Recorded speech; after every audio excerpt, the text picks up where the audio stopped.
Depuis les années 2000, on est revenu à des prothèses qui sont en gel de silicone parce que c'est bien plus naturel comme résultat pour la femme. Ce sont des prothèses dont la paroi est très épaisse, elle est veloutée. À l'intérieur, c'est un gel de silicone, ce n'est pas de l'huile, donc ça ne peut pas couler. C'est extrêmement résistant, même à la pression.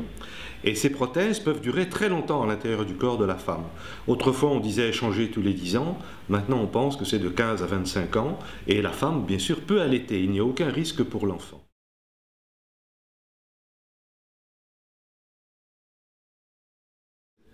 Il y a plein de sortes de prothèses que les fabricants nous ont fait. D'abord parce que les femmes ne sont pas pareilles et qu'elles peuvent choisir des prothèses qui ne sont pas les mêmes. Parfois, elles souhaitent avoir des seins très projetés vers l'avant. On utilise alors ces prothèses à haute projection. D'autres fois, elles nous demandent d'avoir des prothèses un petit peu plus plates pour avoir une poitrine un petit peu plus jeune, un petit peu plus menue. Et dans certains cas, enfin, on peut utiliser des prothèses qu'on appelle anatomiques, qui sont plus épaisses en bas qu'en haut. Mais ce sont des prothèses qui donnent déjà un aspect de sein vieilli. On s'en sert surtout pour reconstruire des seins après un cancer.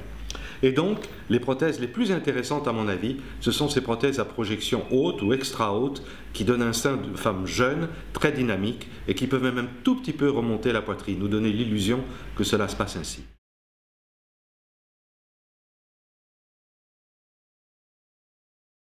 Eh oui, toute chirurgie comporte des complications et en matière de prothèse mammaire, il y a des complications qui sont devenues très rares. Parfois, il y a une coque, c'est-à-dire un rejet de la prothèse qui devient très épaisse et très dure.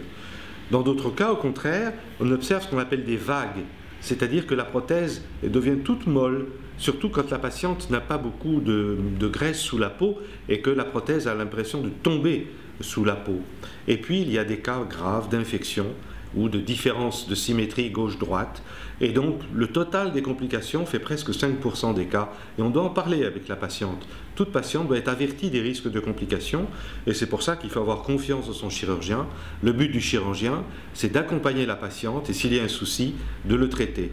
Enfin, une dernière complication, c'est quand la patiente n'est pas contente, parce que les prothèses sont trop petites, trop grosses, elles ne sont pas pareilles des deux côtés. Cette dernière série de complications, on essaye de la prévenir en faisant essayer les prothèses à la patiente un petit peu avant l'opération pour avoir une idée un peu plus précise de ce qu'il faut faire.